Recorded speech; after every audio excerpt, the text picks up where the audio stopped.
और यहां आने पर, खासतौर से जब मैं पैंगोंग लेक में था, तो एक बात बिल्कुल साफ है कि चाइना ने हिंदुस्तान की जमीन ली है। हजारों किलोमीटर जमीन हिंदुस्तान की चाइना ने हमसे छीनी है। और दुख की बात है कि हिंदुस्तान के प्रधानमंत्री ने ऑपोजिशन की मीटिंग में कहा कि हिंदुस्तान का 1 इंच किसी ने नहीं लिया है। यह सरासर झूठ है। लद्दाख का हर व्यक्ति इस बात को जानता है कि लद्दाख की जमीन चाइना ने हिंदुस्तान से ली है और प्रधानमंत्री जी सच नहीं बोल रहे हैं। और आपका जो रोल रहा है, खासतौर से कारगिल का रोल रहा है, उसके बारे में मैं कहना चाहता हूं। जब भी हिंदुस्तान को आपकी जरूरत पड़ी है, जब भी बॉर्डर पे युद्ध हुआ है, तो कारगिल के लोग एक आवाज के साथ हिंदुस्तान के साथ खड़े हुए हैं। यह आपकी हिस्ट्री है। यह आपने एक बार नहीं, अनेक बार देश को दिखाया है। तो मैं इसके लिए आपको दिल से धन्यवाद करना चाहता हूं और आपको आश्वासन देना चाहता हूं कि इस देश में बहुत सारे धर्म के लोग हैं, अलग अलग जात के लोग हैं, अलग अलग भाषाएं बोलते हैं लोग।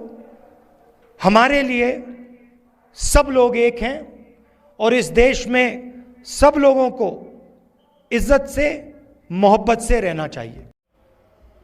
जो बीजेपी और आरएसएस देश में नफरत और हिंसा फैला रहे हैं, उसके खिलाफ खड़ा होना, देश में भाईचारा, मोहब्बत फैलाने की हमने कोशिश की। यात्रा का मैसेज था, बहुत अच्छा नारा जो यात्रा में से निकला था। नफरत के बाजार में हम मोहब्बत की दुकान खोलने निकले हैं। और यही आपकी सोच है। पिछले दिनों में अपनी आंखों से मुझे यह देखने को मिला।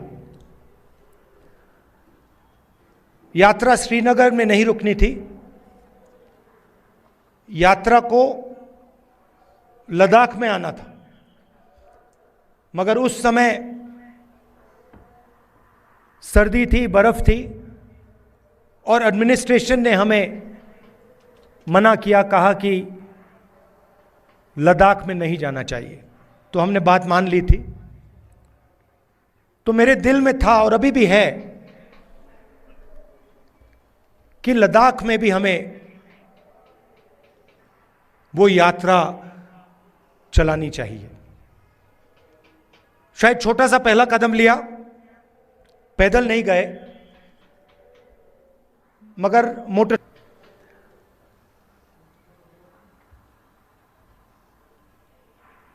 और लद्दाख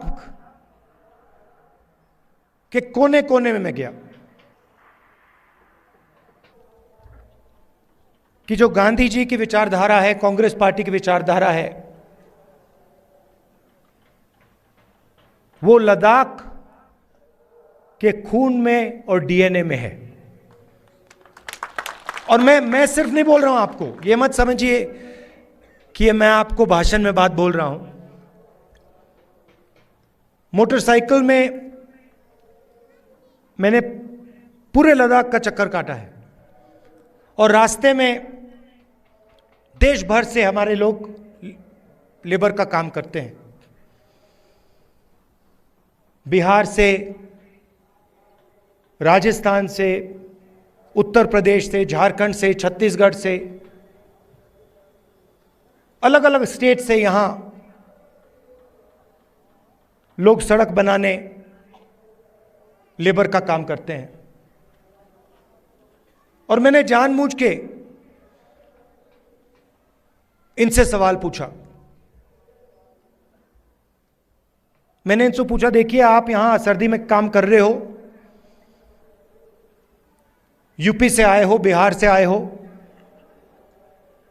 वहां पे इतनी सर्दी नहीं पड़ती, यहां पे -10-20 हो जाता है, आपको लद्दाख के लोग कैसे लगते हैं? क्या आपको लगता है कि यहां आप अकेले काम कर रहे हो, या लद्दाख के लोग आपकी मदद करते हैं, आपको प्यार दिखाते हैं? मैंने उनसे पूछा, और एक से नहीं, अनेक लेबरर्स से मैंने पूछा, और सारे के सारे लेबरर्स ने मुझे बताया कि हम अपने घर से हजारों किलोमीटर दूर हैं, हमारा परिवार यूपी में है, बिहार में है, मगर लद्दाख में हमें ऐसा लगता है कि हमारा दूसरा घर है।